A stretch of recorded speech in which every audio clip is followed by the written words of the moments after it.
Ngayon ko lang po narinig yan. Hindi na po chairman ng Blue Ribbon si Senador Pia, gayon din po si Senador Marcoleta. So ano pa hong otoridad nila para mag-conduct ng Blue Ribbon?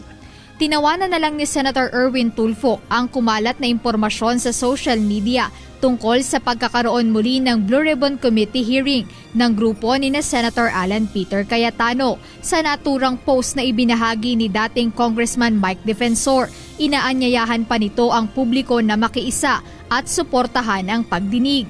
Ayon kay Senator Tulfo na siyang itinalagang Blue Ribbon Chairperson ng New Senate Majority, unauthorized o walang pahintulot ang planong pagsasagawa ng hearing sa labas ng Senado. Sa isang opisyal na pahayag ng komite, binigyang diin ng senador na hindi pahihintulutan na ang pangalan at integridad ng institusyon ay mabigyan ng maling interpretasyon o magamit sa mga walang pahintulot na paglalabas ng impormasyon.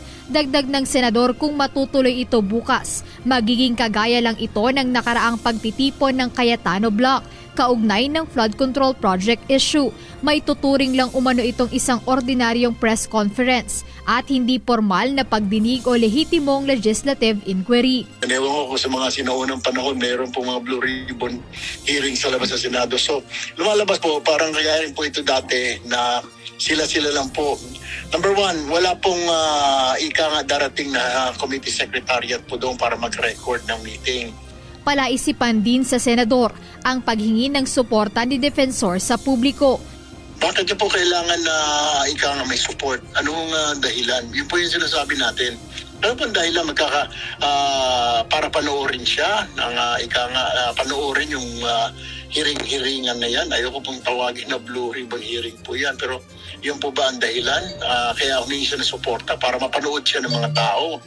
Dahil dito, paniwala ni Senator Tulfo na layunin ng aktibidad na sirain ang reputasyon ng ilang individual. Siguro, destabilization, malinaw po sa sikat ng araw. Nasisiraan na naman kung sino-sino. Sigurado ko, 99.9% damay na naman yan. Pangulo, lahat na naman ng mga opisyal, yung mga hindi pa nabanggit, babanggitin na kung ano-anong binabanggit nila dyan.